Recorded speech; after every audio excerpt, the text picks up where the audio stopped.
Okay, so here we have number 4 that appears on both the AB and the BC test for 2019. It's a fairly straightforward differential equations question, but it does incorporate some related rates and a couple of other things. So let's take a look at this. We've got a cylindrical barrel with a diameter of 2 feet that collects rainwater, and they've drawn a picture here for you. Really important that diameter is 2 feet, not the radius. That's going to come in later. It says the water drains out through a valve at the bottom of the barrel, and the rate of change of the height of the water in the barrel with respect to time is modeled by dH dt equals negative 1/10 times the square root of h. Notice that this rate is negative, which makes sense. dH dt represents how the height is changing with respect to time, and since water is draining out of the barrel, we expect the height to be getting smaller as time goes on. So that is why the rate is negative here. And they tell you h is measured in feet, t is measured in seconds, and then they very kindly give you the volume of a cylinder here, which of course is going to come into play later. All right, so let's take a look at part A. We want to find the rate of change of the volume of the water in the barrel with respect to time when the height of the water is 4 feet. Indicate units of measure. So let's pull up this diagram again and take a look at it. Notice again that as time goes on, your height is going to be decreasing, which means, of course, your volume is going to be decreasing. But really important to notice is that no matter what the height of the water is, the radius is always going to be the same. So the radius of the cylinder and also the radius of the water is going to be 1, and it's always going to be 1 this entire time. So what that means is that in this problem, the radius is not a variable. The radius is a constant, and it is equal to 1 foot.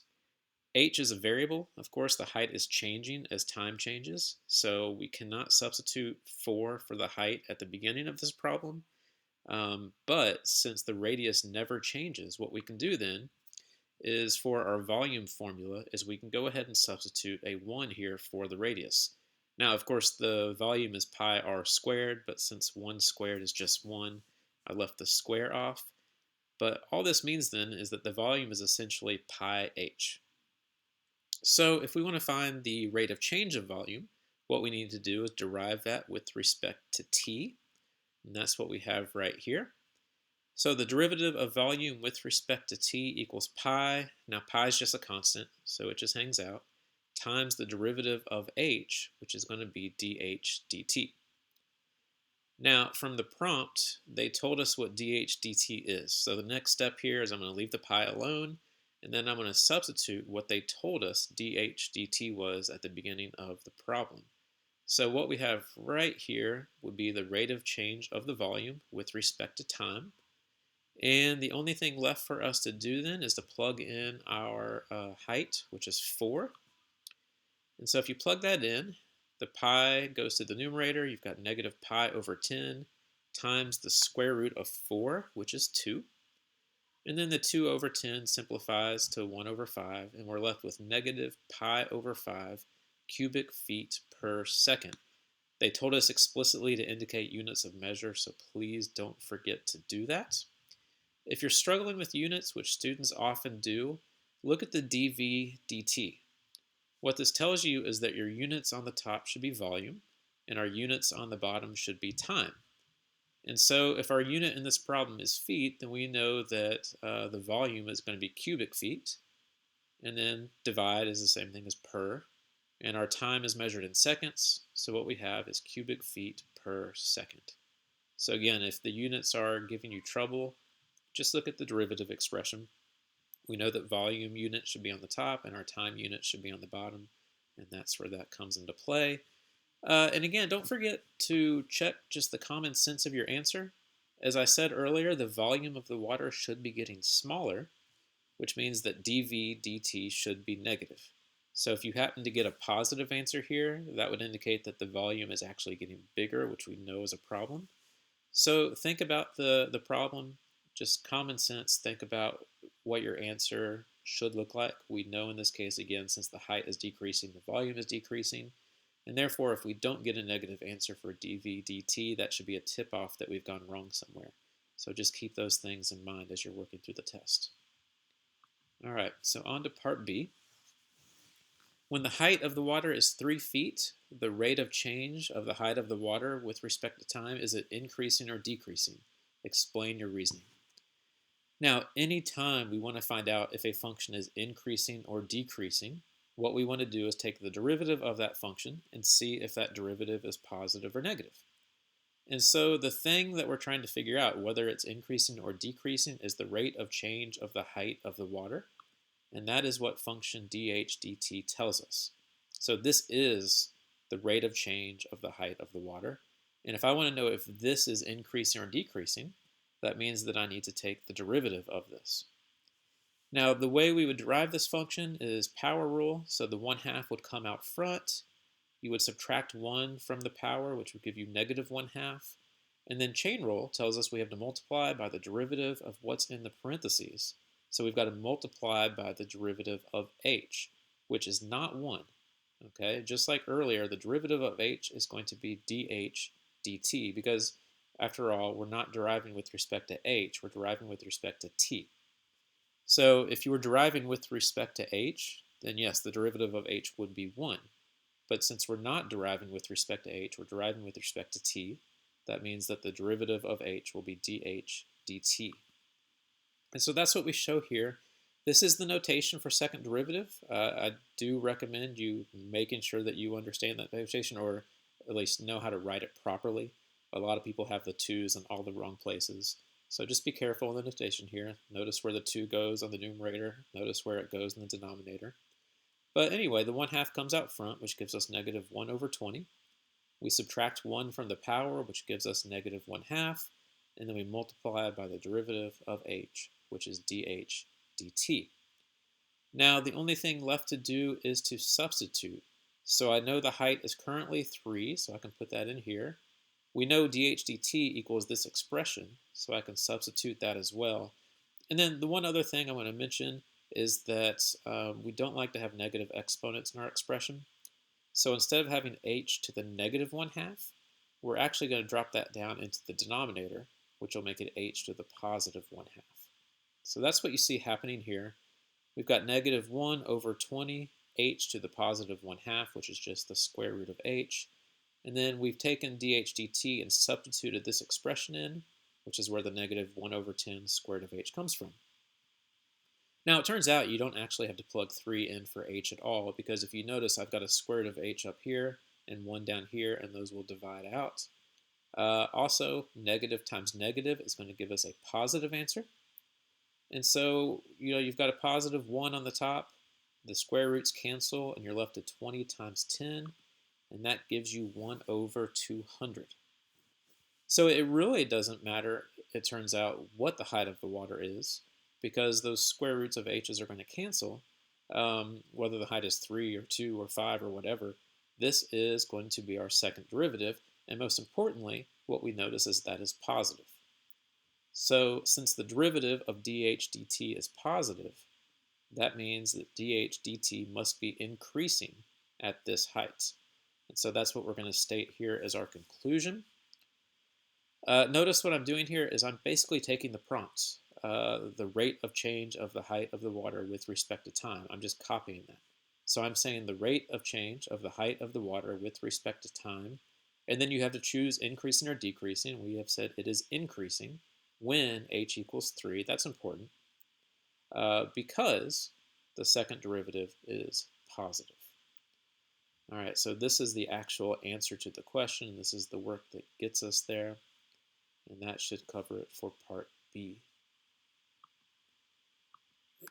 All right, part C. Now this is the biggest part of this problem.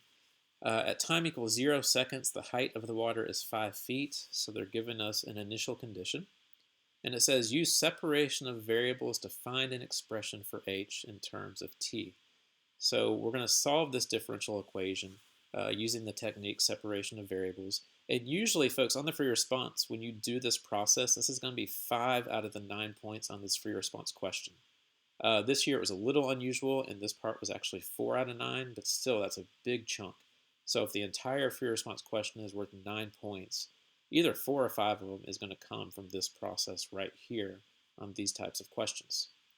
So, separation of variables. The first thing we want to do is get all of our h terms on one side and get all of our t terms on the other side. So the way I'm going to accomplish that is I'm going to divide both sides by square root of h to move this from the right to the left. And then I'm going to multiply both sides by dt to get this t from the left side to the right side. So here I've just multiplied the dt over, so I've moved that to the right side. Now I divide by the square root of h, and there you go, your variables are separated. Now, the whole point of separating the variables then is so you can take the integral of both sides. And so that's what you see me doing here. The only thing I'm going to adjust is I'm going to take the square root of h, which is h to the 1/2. I'm going to bring it to the numerator, which makes it h to the negative 1/2. So we're integrating h to the negative 1/2 dh, and that's going to be equal to the integral of negative 1/10 dt. So to integrate this on the left, you're just going to do power rule, which means you take the negative 1/2 and you add 1, which gives you positive 1/2. And then you're going to divide by 1/2. Although instead of dividing by a fraction, I like to multiply by the reciprocal. So instead of dividing by 1/2, I'm actually going to multiply by 2. And then on the right side, the integral of negative 1/10 is simply negative 1/10t. And don't forget your plus c. Just by convention, you don't have to write the plus c on both sides. If you did, you would just take this c and combine it with this c anyway. So typically, when you're doing a problem like this, you're only going to put the plus c on the right-hand side. And so here are the integrals that we talked about. We got 2h to the positive 1/2 equals negative 1/10t plus c. Now, we've got this initial condition to worry about. We know when time equals 0, the height of the water is 5. And you don't have to plug that in yet. You can actually wait and plug that in closer to the end. But in this problem, I'm going to go ahead and substitute. So I know that time is 0, which is going to cancel out this negative 1/10. And I know that the height of the water right now is 5, so I can plug that in for h. And what that tells me is that 2 square root of 5 is equal to c.